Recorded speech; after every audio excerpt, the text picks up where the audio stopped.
In this video, I'm going to show you how to replace your water pump on this F-250 with a 6.4 liter diesel.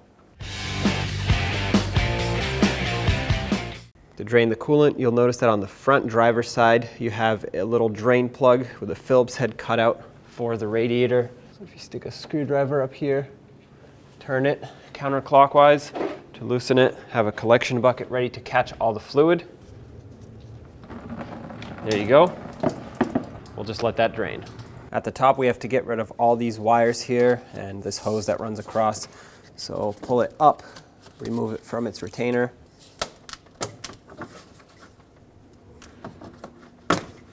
Okay, move it out of the way. This right here is a vacuum hose. It's a small one, so be careful not to break it. Remove the main power wire.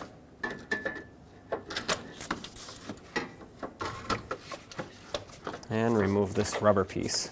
Next, I want to remove the upper radiator shroud, and to do that, I will just start over here and work my way to the other side. I want to get off anything that is bolted to it, such as this power steering fluid reservoir. Use an 8mm socket and remove both of the retaining bolts.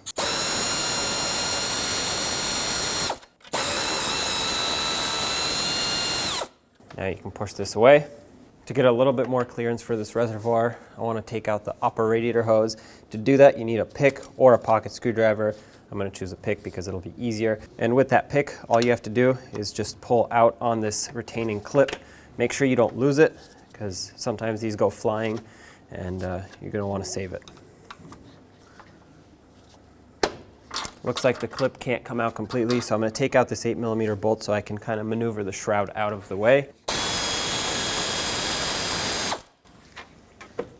There we go. Now I can take this out completely, wiggle the radiator hose, and break it free off of the radiator. Now be careful because this fitting is plastic, so you don't want to tap it with a hammer if it's stuck. Just work it back and forth. If you break this, you're going to need a new hose. Okay. This is pretty tight on here. Okay, try to get it off completely. Now back to this tank, pull up on it. It's just clipped into the upper shroud as a like a push down clip. So if you pull up on it, there we go, it unhooks and you can move it away. You also have this line that's attached to it. You could take it off. I'm going to try and see if it gives me more room. It might not, but I think it's worth a shot.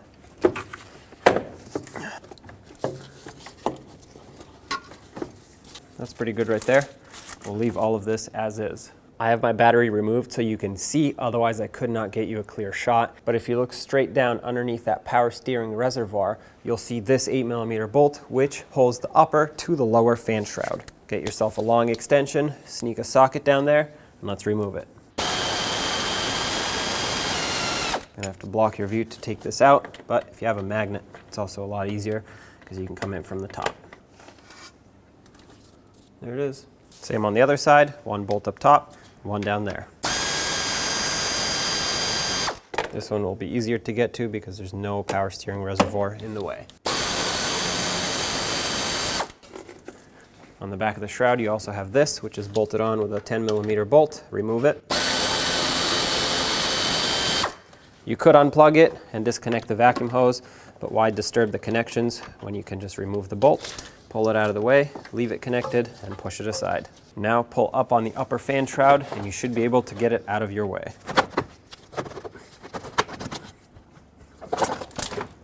There it is.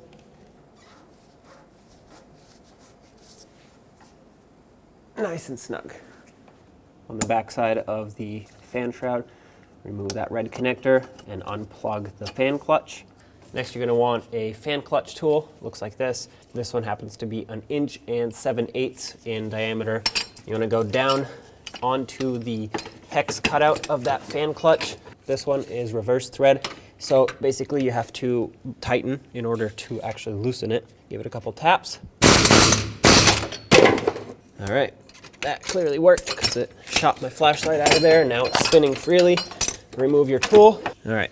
As you can see, this is coming off of the water pump, so that's perfect. However, before I take it off completely, we need to unbolt the fan shroud. To do that, it's kind of difficult to show you because of the limited space, but you'll see that there's a 13mm nut in that corner, one on the other corner.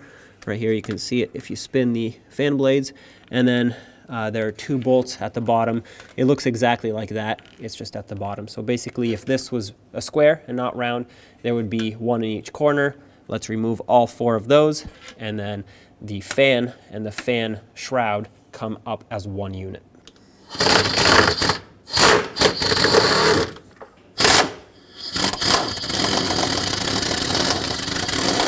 Now for the 2 on the bottom. Hard to see. I got one though. And I got the second one. So now this fan shroud is free. Now spin the fan counterclockwise until it comes off of the water pump. Just make sure that when it falls down, it doesn't hit your radiator fins and damage them. There it goes. Now I want to pull the radiator forward a little bit, everything here actually, so we can get that fan off. So what I want to do is unbolt this top cross member just off of the body, 2 bolts here and 1 here, same on the other side. This should allow me to pull this forward just a little bit, just enough to get that fan out of there. So grab your 13mm socket. I'm going to start with this one down here, and the 2 up top.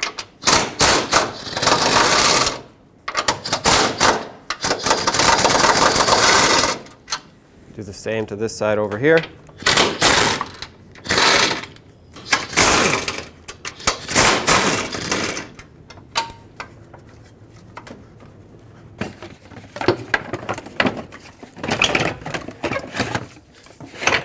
Now hold on to both and make sure you don't grab onto any hoses or wires that might be in the way. Try to find the best angle to slide these out of here. Actually tilt the fan, take this out. Okay. You're gonna have to spin the fan shroud so that the mounting locations can clear the intake. All right. Now let's get the belt off. You're gonna wanna grab a 3/8 ratchet or breaker bar, whatever you have. Just make sure that it is fairly long because you'll need some leverage to pry down on this tensioner, and then remove the belt. You don't have to take it all the way out. I will, just because it's going to be a lot easier, but regardless, I'll show you a diagram of how to put it back at the end. So, get this out of the way, take your tool out. Now let's get the water pump pulley off of the water pump. Use a 10mm socket and remove all the bolts. Now, obviously it's easiest to do this with an impact. If you don't have one, you're gonna either have to stick a screwdriver through one of these holes. There are holes here, and just hold the pulley or grab it with something, whatever you have, or you can put the belt back on. But you have to hold it somehow, otherwise it's just gonna freely spin as you try to take these bolts off.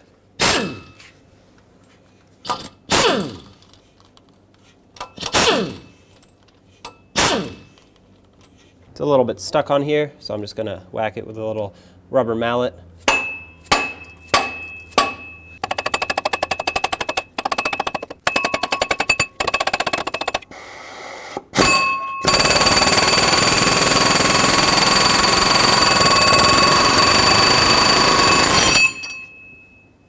Okay, well there it is.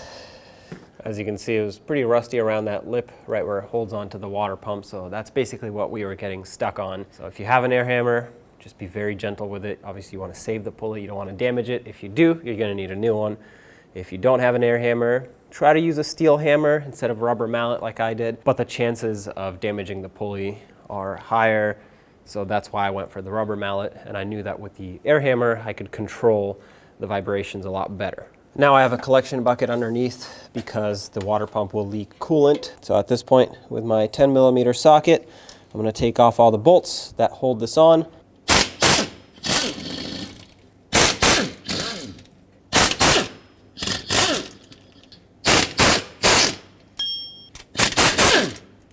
Okay, so it didn't break free like I was hoping. That's fine. I'm going to put a bolt in. This one's the easiest to access. So I'm going to start this one in. That way, as I tap it to break it free, it doesn't fall off. I might actually put in a second bolt so that it can kind of slide off straight, not at an angle. These 2 bolts will guide it. So at this point, grab your rubber mallet again and tap it till it breaks free. Oh, well, there you go. I guess that didn't take as much as I thought it would. But as you can see, these two bolts kind of guided it, helped it stay straight, lined up. And now I can take them out and the water pump will come right out.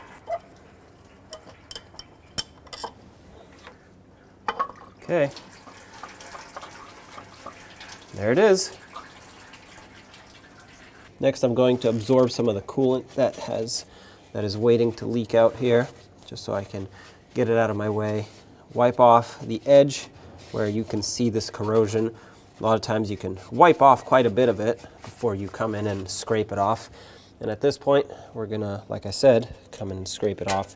I'm gonna use a razor blade. This is an aluminum block, so you don't want to damage it by sanding it with a coarse grit sandpaper. A razor blade is nice and flat. It will clean off the corrosion but leave a flat surface behind so that the new seal, the new gasket, can seal up and make and cause no leaks. You would not want that, of course. So go along the whole surface. You can see how much corrosion has built up here. And if you put the new water pump on like this, the corrosion will prevent it from sealing and you will have a leak. So make sure it's all nice and clean.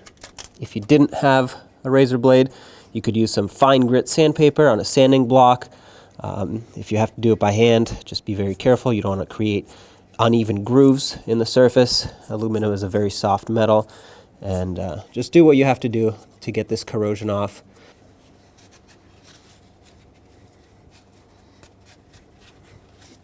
Now grab your new water pump and you'll notice it comes with a gasket, O-ring looking type gasket, and has these little tabs molded into the gasket. That's so that you can press this in and it'll stay here safely. It won't fall off as you try to install the water pump. Don't squish it down 100%, just press it down until it stops gently. And that's how you know it's fully seated. You want to make sure you go all the way around because as you can see, it's mostly pressed in except for here. And if you don't, it'll peen over and you won't get a good seal and you'll have a big coolant leak. So there you go, that's seated. Let's get the water pump installed. Now with my surface clean and degreased, I got some brake parts cleaner on a rag and cleaned it all up. The gasket is still in place, situated perfectly. You'll notice that this has a little freeze plug on the bottom. That goes, well, on the bottom. That's how you know how to line it up. And the rest of it should fall right into place, just like this. So now let's grab our 5 mounting bolts. We'll bottom them out, and then we'll go around and torque them in the appropriate sequence. I do want to get it nice and snugged up and seated first. You'll notice I'm using my air impact, but it's on the lowest setting, and I'm only going until they stop spinning. I'm not tightening them with this. I'm also going to go in a cross pattern so that I can seat the water pump properly, nice and even with the block.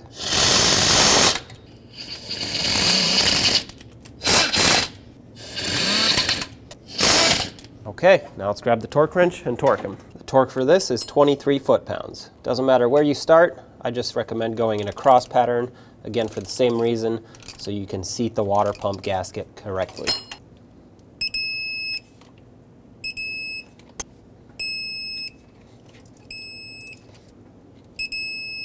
All right, I'm just going to go in a circle one last time to double check them all.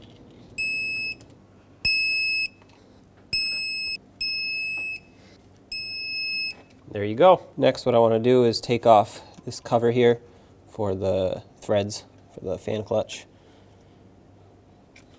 And now I want to cover this whole area in some anti-seize, just a light coating. This will prevent the pulley from seizing up in the future, and the next person that has to replace this water pump won't have to deal with it like I did.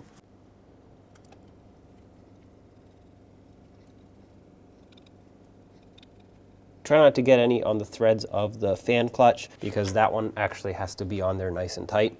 You definitely don't want this to come off by itself. I also tried to avoid getting it inside of the threads of the pulley bolts because again, I don't want those to just come off by themselves. Take the pulley, slide it on, press it on all the way, and let's get the bolts on. Once you get one started, it's easier to start the rest because you can bottom this one out and then the pulley will stay. So let's just make sure these are nice and snug. Okay, and now let's put the main serpentine belt on.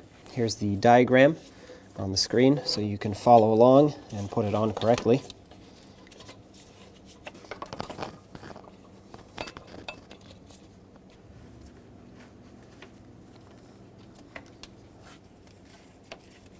it's in position mostly. So let's grab our tool, release tension, and apply the belt. Slip it over, make sure it sits on all the grooves. Double check all the pulleys again, everything is perfect. Apply tension, remove your tool, and that's done. At this point, let's get the fan shroud in, but don't put it in all the way. Once it's halfway through, I have to slide the fan in. Again, make sure to not grab these wires and hoses with the shroud. Break them.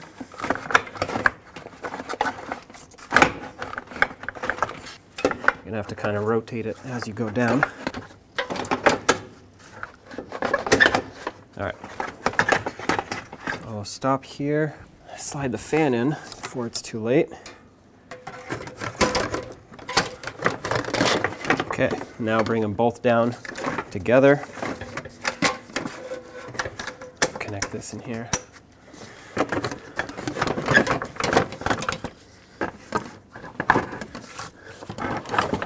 Okay, and then at the bottom, make sure that the rubber flap goes underneath this lower fan shroud. That's what seals it up so the air can get pulled through the radiator. I'm going to start the two nuts on the top in. That way I can have it secured up here. Once I start these in, I'm gonna push it back, get the two lower ones in, and then I'll put the fan on. All right, this one's bottomed out. Now it's gonna stay in place. I'm gonna start this one on, not gonna bother bottoming it out by hand. I just wanna get the thread started so that it doesn't come off. And there we go. Now I'll start the bottom, which is pretty much impossible for me to show you. But again, it looks just like the top, except it's on the bottom.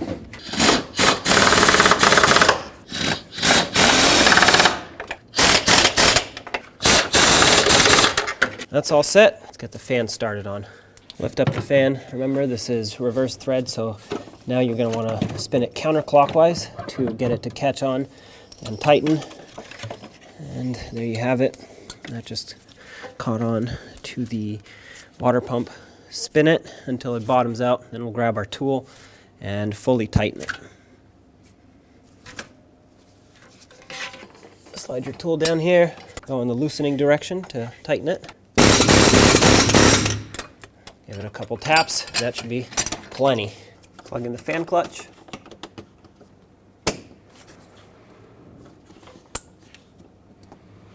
Put this cross member back, line up the bolt holes.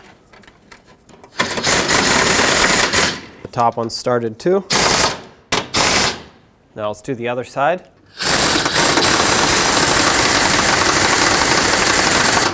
Get these close. And now what I'm going to do is tighten up this bottom one on both sides, then the top one. Then I'll loosen this bottom one up so the pressure off of the brace can kind of let go, resituate itself as it gets pressed down. Then we'll re-snug these up. Now loosen up the bottom like I said.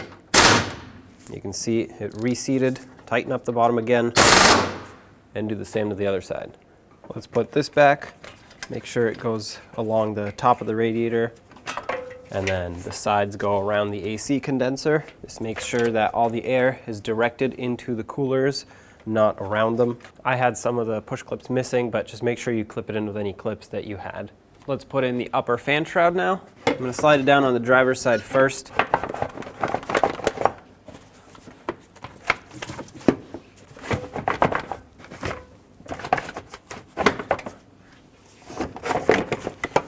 There we go. Let's reconnect the upper radiator hose. Slide it on, make sure that this tab lines up, and push it in all the way. The slot in here, if you look closely, it lines up. So take that metal clip and put it right back in.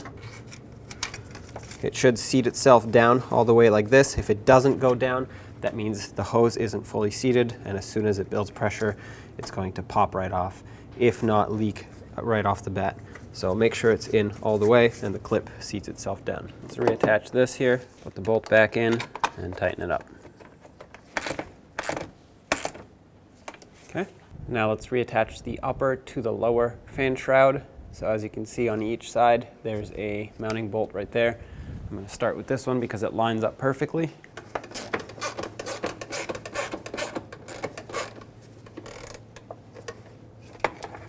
nice and snug. Get the top one in.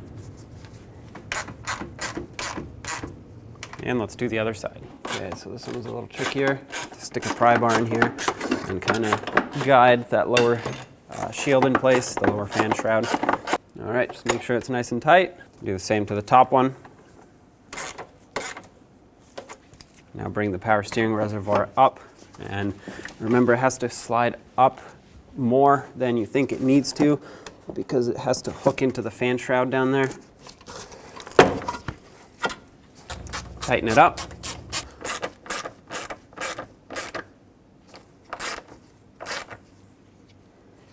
Now let's fill up the cooling system, remove the cap off of your overflow, and pour in manufacturer specified fluid. If you don't know what that is, check your owner's manual. You'll notice that there's a cold fill range right here.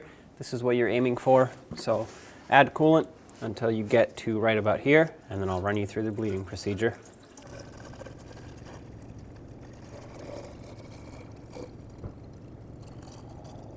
Okay, as you can see, the level rose to right at the top of the full line, the cold full line that is, and I want to leave it here, not at the minimum of the fill, because there is still air in the system. As you can see, it's actively bubbling through this hose. So I'm going to let this sit for about 10 minutes. I'm going to clean up my mess, whatever I spilt here. I'll check it again, and then we will run the vehicle. If you want it to help the process along, you can massage the radiator hoses. As you can see, every time I do that, it bubbles up a lot.